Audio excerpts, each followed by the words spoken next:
വയനാട്ടിൽ മണ്ണിടിച്ചിലുണ്ടായിരിക്കുകയാണ്. കള്ളാടി മേപ്പാടി മീനാക്ഷി പാലത്തിലാണ് മണ്ണിടിച്ചിലുണ്ടായിരിക്കുന്നത്.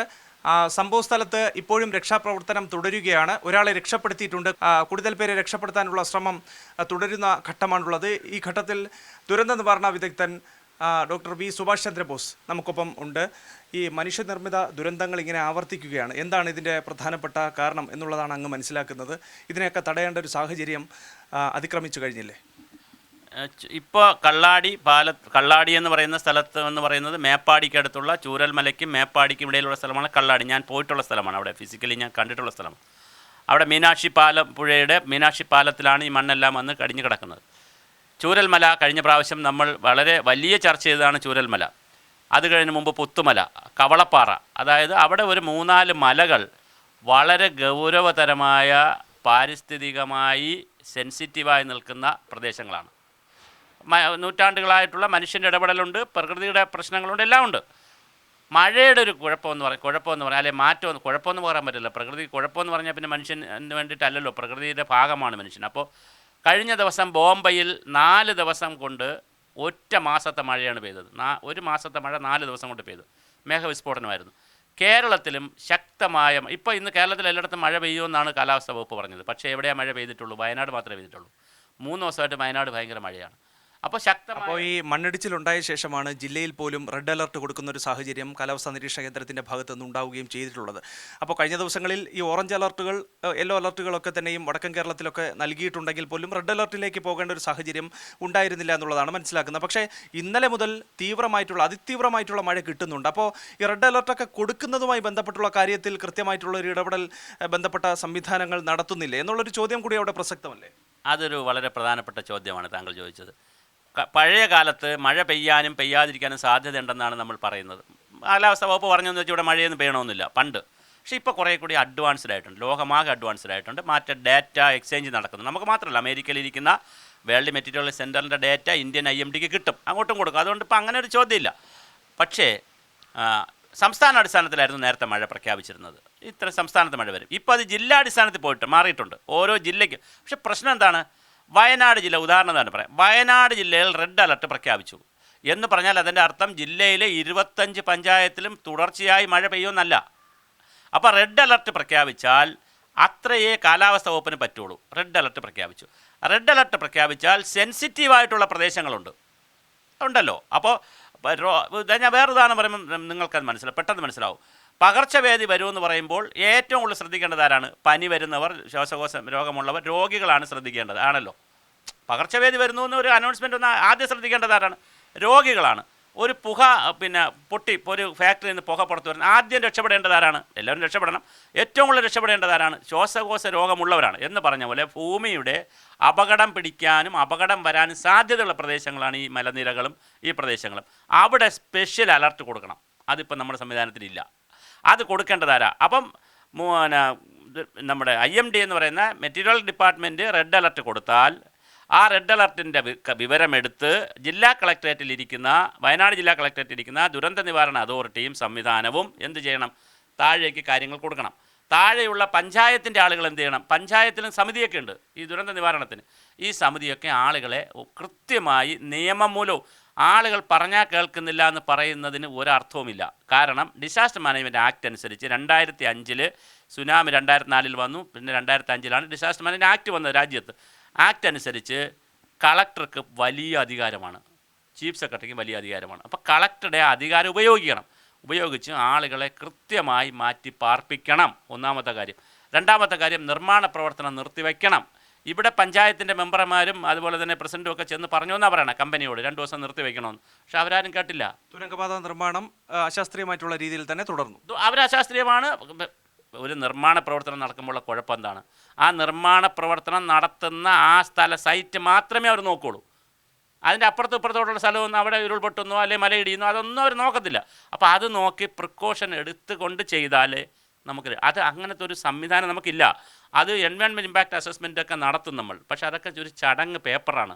ഈ പ്രോജക്റ്റിൻ്റെ കൂടെ വയ്ക്കുന്ന ഒരു ചടങ്ങ് പേപ്പറാണ്. അല്ലാതെ അത് ആളുകളെ പഠിപ്പിച്ചത് ഇതിൻ്റെ എൻവയോൺമെൻറ്റിന് ഇന്ന കുഴപ്പമുണ്ടാകും, ഈ പദ്ധതി വന്നാൽ നിങ്ങൾ ഇങ്ങനെ താമസിക്കണം, ഇങ്ങനെ ചെയ്യണം, 3 ദിവസം തുടർച്ചയായി മഴ പെയ്യുകയാണ്, ഇടയ്ക്ക് ഗ്യാപ്പ് ഉണ്ടല്ലോ, 72 മണിക്കൂറും തുടർച്ചയായി മഴയല്ലല്ലോ, മഴ പെയ്യും, ഗ്യാപ്പ് വരുമല്ലോ. അപ്പോൾ ഗ്യാപ്പ് വരുന്ന സമയത്ത് ആളുകളെ മാറ്റിപ്പാർപ്പിക്കാനും ഈ കമ്പനിയെ ഒന്ന് മര്യാദയ്ക്ക് ഇരിക്കും ജോലി ചെയ്തെന്ന് പറയാനും ഒക്കെ ഉള്ള സമയം കിട്ടും.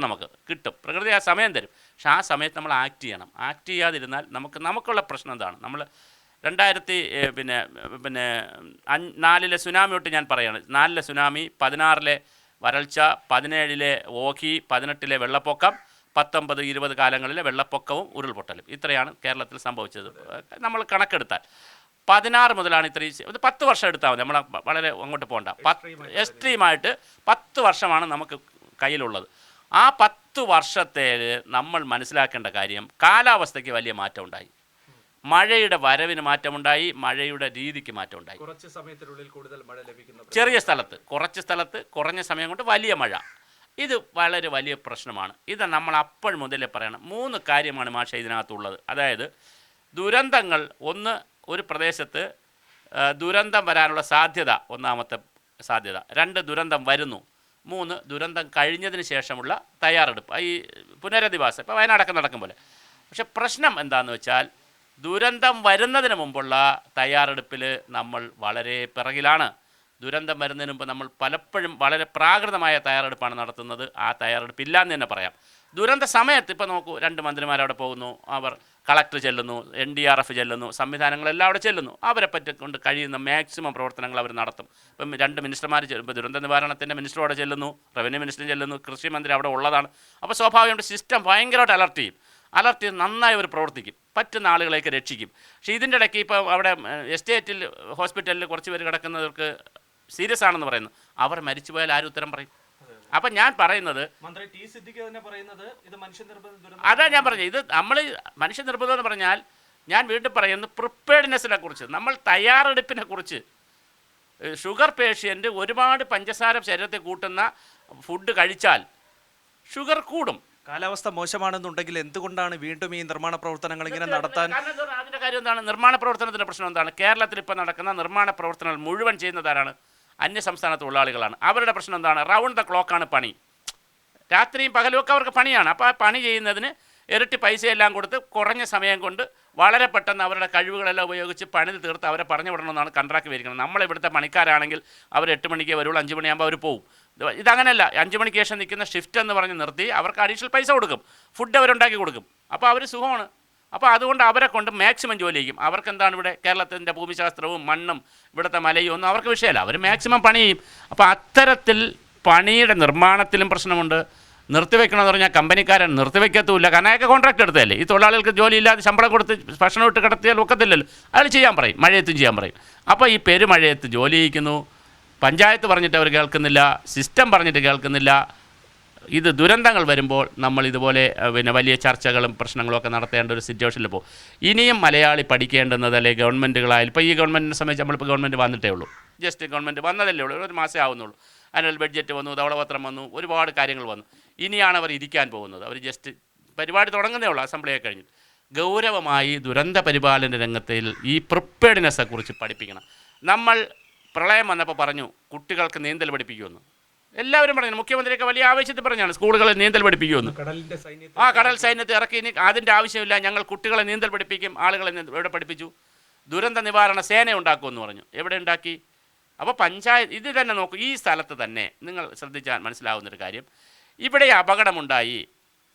ഇവിടെ എന്നല്ല എവിടെയും അപകടമുണ്ടായാൽ ആദ്യം വരുന്നതാരാ? പ്രാദേശിക ആളുകളാണ്. പ്രാദേശിക ആളുകൾക്ക് വന്നാൽ അവർക്ക് ടെക്നിക്കലി അവർ സ്കിൽഡ് അല്ലെങ്കിൽ അവർക്കൊന്നും ചെയ്യാനില്ല, കണ്ടുകൊണ്ടിരിക്കാനേ ഒക്കുള്ളൂ. ആൾക്കൂട്ടം കൂടെ അവിടെ കുഴപ്പമാവേ ഉള്ളൂ ബാക്കി പ്രവർത്തനങ്ങൾക്ക്. NDRF വരാൻ സമയമെടുത്തു, പിന്നെ ഫയർഫോഴ്സ് വരാൻ സമയമെടുത്തു. അതേസമയം ഇവരെ പഠിപ്പിച്ചിരുന്നെങ്കിൽ, ഇവരെ കായികമായും ഇതെന്ത് ചെയ്യണം, ഈ സമയത്ത് എടുക്കേണ്ട പ്രിക്കോഷൻ എന്താണ്, ആദ്യം എന്താണ്, രണ്ടാമത് എന്താണ് എന്നവരെ പഠിപ്പിച്ചിരുന്നെങ്കിൽ, അങ്ങനെ ഒരു 100 പേര് ആ പഞ്ചായത്തിൽ ഉണ്ടായിരുന്നെങ്കിൽ, കേരളത്തിലാകെ 1000 പഞ്ചായത്തിൽ 1,00,000 പേരുണ്ടായിരുന്നെങ്കിൽ, സ്വാഭാവികമായിട്ട് അതിൽ ചെറുപ്പക്കാരെ ഇത് പഠിപ്പിച്ചെടുക്കാൻ പറ്റുമല്ലോ.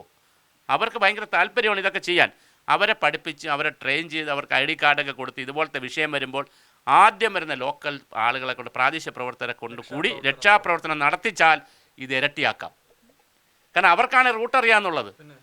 അവിടുത്തെ കാട് എവിടെ കിടക്കുന്നു, മല എവിടെ കിടക്കുന്നു? ഇന്നിപ്പോൾ അവിടുത്തെ ഈ പ്രദേശവാസി നാട്ടുകാരനൊക്കെ സംസാരിക്കുന്ന സമയത്ത് പറയുന്നത് ഇവിടുത്തെ മണ്ണ് മുഴുവൻ മാറ്റിയില്ല എന്നുണ്ടെങ്കിൽ ഇവിടെ രക്ഷാപ്രവർത്തനം നടക്കില്ല എന്നുള്ള കാര്യമാണ്. എത്രയും വേഗത്തിൽ നിങ്ങൾ ഹിറ്റാച്ചി പോലെയുള്ള ഉപകരണങ്ങൾ എത്തിച്ചുകൊണ്ട് ഇവിടുത്തെ മണ്ണ് മാറ്റൂ. അത് ഫയർഫോഴ്സിന്റെ കൂടുതലായിട്ടുള്ള ഡിപ്ലോയ്മെന്റ് അല്ല ആവശ്യം, NDRFന്റെ ഡിപ്ലോയ്മെന്റ് അല്ല ആവശ്യം.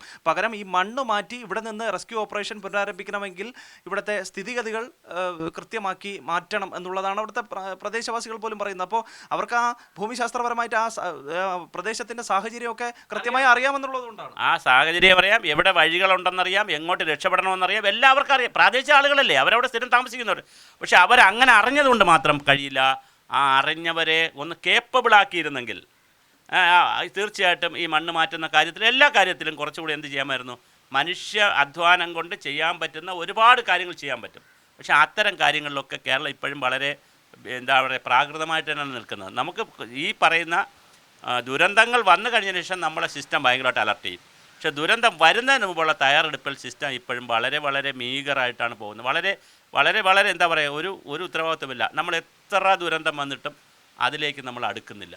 വെട്ടിമുടിയായി, കവളപ്പാറയായി, പുത്തുമല, മേപ്പാടി, ചൂരൽമല, മുണ്ടക്കൈ, അങ്ങനെ ഓരോരോ ദുരന്തങ്ങൾ ഇങ്ങനെ ആവർത്തിച്ചു കൊണ്ടിരിക്കുക. ആ റീജിയനിലാണ് ഇതെല്ലാം. വേറെ തമാശ വേറെ സ്ഥലത്തല്ല, ഒരേ സ്ഥലത്താണ്. താങ്കൾ പറഞ്ഞ പോലെ പുത്തുമല, കവളപ്പാറ, പിന്നെ പെട്ടിമുടി, പിന്നെ മുണ്ടക്കൈ, ഇതെല്ലാം ആ പ്രദേശത്താണ്. അവിടെ എല്ലാം പ്രശ്നവുമാണ്. അപ്പോൾ പ്രശ്നങ്ങൾ വരുന്ന സ്ഥലത്ത് ആളുകളെ എങ്ങനെ ജീവിക്കണമെന്ന് പഠിപ്പിക്കുകയും അവിടെ പ്രശ്നങ്ങൾ വരുമ്പോൾ പ്രശ്നത്തിൻ്റെ ആഘാതം കുറയ്ക്കുന്നതിന് വേണ്ടി എന്തൊക്കെ പ്രിക്കോഷൻ എടുക്കണമെന്നുള്ള ഒരു പരിസ്ഥിതിപരമായും കാലാവസ്ഥപരമായും മഴയുടെയും ദുരന്തത്തിൻ്റെയും ഒക്കെ ഒരു ലിറ്ററസി ഉണ്ടല്ലോ. നമുക്കിപ്പോൾ ഡിജിറ്റൽ ലിറ്ററസി അറിയാം. മൊബൈൽ ഫോണിൽ പൈസ അടയ്ക്കാൻ എല്ലാവർക്കും അറിയാം, GPay അടയ്ക്കാൻ അറിയാം, ഗൂഗിൾ പേ അയക്കാൻ അറിയാം. പക്ഷേ ഞാൻ താമസിക്കുന്ന ഭൂമി എവിടെയാണ് താമസിക്കുന്നത്? ഇപ്പോൾ താങ്കൾ തന്നെ നോക്കൂ. താങ്കൾ ഇപ്പം എവിടെ നിന്നാണ് വരുന്നത്? ഏത് ജില്ലക്കാരനാണ്? തിരുവനന്തപുരം. നെയ്യാറ്റിൻകരയുടെ ഭൂമിശാസ്ത്രം എന്താണ്? അവിടെ അതറിയാം. പക്ഷേ അവിടെ എന്ത് വെള്ളം വരും, അവിടെ എത്ര മഴ, മറ്റു കാര്യങ്ങളെല്ലാം ആളുകൾ പഠിക്കേണ്ടതുണ്ട്. മലയിൽ താമസിക്കുന്ന ആളുകൾ, മറ്റ് സ്ഥലങ്ങളിലൊക്കെ താമസിക്കുന്ന ആളുകൾ അവിടുത്തെ ഭൂമിശാസ്ത്രം, അവിടുത്തെ പ്രദേശമൊക്കെ നന്നായി എന്ത് ചെയ്യേണ്ടതുണ്ട്? കൂടുതൽ പഠിക്കേണ്ടതുണ്ട്, മനസ്സിലാക്കേണ്ടതുണ്ട്. അങ്ങനെയുള്ള പ്രിക്കോഷനുകൾ ആളുകളെ പഠിപ്പിച്ച് പിന്നെ സിസ്റ്റം പ്രവർത്തിക്കണമല്ലോ. സിസ്റ്റം വലിയൊരു പ്രധാനപ്പെട്ട കാര്യമാണ്. നമ്മൾ ഈ മുണ്ടക്കൈ ചൂരൽമല ഉരുൾപൊട്ടൽ ഉണ്ടായ സമയത്ത് തന്നെ പറഞ്ഞതാണ്, താങ്ങാവുന്നതിലും അപ്പുറമാണ്. ഇനി ഒരു ദുരന്തം കേരളത്തിന് താങ്ങാൻ കഴിയില്ല, ഇനി ഒരിക്കലും ഇതുപോലെയുള്ളൊരു സംഭവം ഉണ്ടാകരുതേ എന്ന് നമ്മൾ ആത്മാർത്ഥമായി പ്രാർത്ഥിച്ചതാണ്. അപ്പോൾ ഏതാണ്ട് വർഷങ്ങൾക്കിപ്പുറം വീണ്ടും അതേ ജില്ലയിൽ, അതേ ഭാഗത്ത്, അതേ സ്ഥലത്ത്, അതിൻ്റെ അടുത്ത് തന്നെ വരുന്നു എന്ന് പറയുമ്പോൾ നമ്മൾ ഈ ദുരന്ത നിവാരണം കാര്യമായി പഠിക്കുന്നില്ല എന്നുള്ളതിൻ്റെ പഠിക്കുന്നില്ല, ആക്ട് ചെയ്യുന്നില്ല. നമ്മൾ സംസ്ഥാനാടിസ്ഥാനത്തിലോ ജില്ലാടിസ്ഥാനത്തിലോ നിർദ്ദേശം കൊടുത്തതുകൊണ്ടോ സംസ്ഥാന ജില്ലാടിസ്ഥാനങ്ങളിൽ സെമിനാറുകളും പരിപാടികളും നടത്തിയതുകൊണ്ട് നിൽക്കില്ല. ഇത് ഗ്രാമങ്ങളിലേക്ക് ജനങ്ങളെ ജീവിത നിലവാരം മാറ്റുന്നതിലേക്ക് അവരെ പുതിയ കാര്യം പഠിപ്പിച്ചേ കഴിയൂ. നമ്മൾ പൾസ് പോളിയോ മാറ്റിയവരല്ലേ, TB നമ്മൾ കുറച്ച് കൊണ്ടുവന്നവരല്ലേ, മലമ്പനി കുറച്ചവരല്ലേ. നമ്മൾ ചെറിയ ആളുകളല്ലല്ലോ, മനുഷ്യർ. നമ്മൾ എന്തെല്ലാം കുറച്ച് കൊണ്ടുവന്നു. അപ്പോൾ നമുക്ക് പറ്റും. പക്ഷേ അതിനുള്ള വലിയ മാസീവായിട്ടുള്ള എന്ത് നടക്കണം? പരിശീലനവും എഡ്യൂക്കേഷനും അവയർനെസ്സും ചില നിയമങ്ങൾ പ്രയോഗിക്കലും. ഇതിനകത്തൊന്നും സാങ്കേതികത്വമൊന്നുമില്ല, വൈകാരികതയൊന്നുമില്ല. ചില സമയത്ത് കർശനമായ നിയമങ്ങൾ പ്രയോഗിക്കേണ്ടി വരും. കർശനമായ നിയമങ്ങൾ പ്രയോഗിക്കുകയും നടപടികൾ സ്വീകരിക്കുകയും അതുപോലെ പ്രിക്കോഷൻ കൊടുക്കുക. ഇപ്പോൾ കമ്പനി 3 ദിവസത്തിന് മുമ്പ് മഴ പെയ്തപ്പോൾ കമ്പനിയോട് പറഞ്ഞു. അവർ എന്നാണ് പറയുന്നത്? നോട്ടീസ് കൊടുക്കണം. എമർജൻസി അനുസരിച്ച്, ആക്ട് അനുസരിച്ച് നോട്ടീസ് കൊടുക്കണം. നിർത്തിവെച്ചില്ല, അപ്പോഴേ നോട്ടീസ് കൊടുക്കണം, നടപടി. അപ്പം ഞാൻ പറഞ്ഞ ഇത് സിസ്റ്റത്തിൻ്റെ എല്ലാ ഭാഗവും പ്രവർത്തിച്ചാൽ മാത്രമേ ദുരന്തത്തെ നമ്മൾക്ക് പ്രതിരോധിക്കാൻ കഴിയുള്ളൂ. അല്ലാതെ അഴകുഴമ്പൻ സംവിധാനം അവർ ചെയ്തോളാം, പഞ്ചായത്തിൻ്റെ അല്ലേ പഞ്ചായത്ത് ചെയ്തോളും, ജില്ലാ കളക്ടറുടെ അല്ലേ കളക്ടർ ചെയ്തോളും, സംസ്ഥാനം എന്ന് പറഞ്ഞ് നിൽക്കാൻ പറ്റത്തില്ല. ഇവർക്ക് എല്ലാവർക്കും ഓരോ റോളുണ്ട് ഇതിനകത്ത്. ഈ റോള് വളരെ കൃത്യമായി പ്രയോഗിക്കുന്ന ഒരു സിസ്റ്റം ഫങ്ഷൻ ചെയ്യണം. അത് ഫങ്ഷൻ ചെയ്ത് കഴിഞ്ഞാൽ നമുക്ക് ഇതിനേക്കാൾ വലിയ, ഞാൻ സമയമെടുക്കാൻ പറയാം, ഒറീസയിൽ വലിയ ചുഴലിക്കാറ്റായിരുന്നു.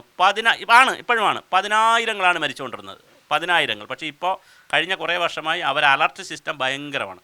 അപ്പോൾ 2 പേര് 3 പേരൊക്കെ ഈ അലർട്ട് അറിയാത്തവർ ചിലപ്പോൾ മരിച്ചു പോകും, ബാക്കി മഹാഭൂരിപക്ഷവും രക്ഷപ്പെടുന്നുണ്ട്. ജപ്പാൻ ഭൂകമ്പത്തിൻ്റെ മേഖല തന്നെയുണ്ട്. ചൈന, എല്ലാ രാജ്യങ്ങളിലും ഈ ദുരന്തം ഉണ്ടെന്നേ.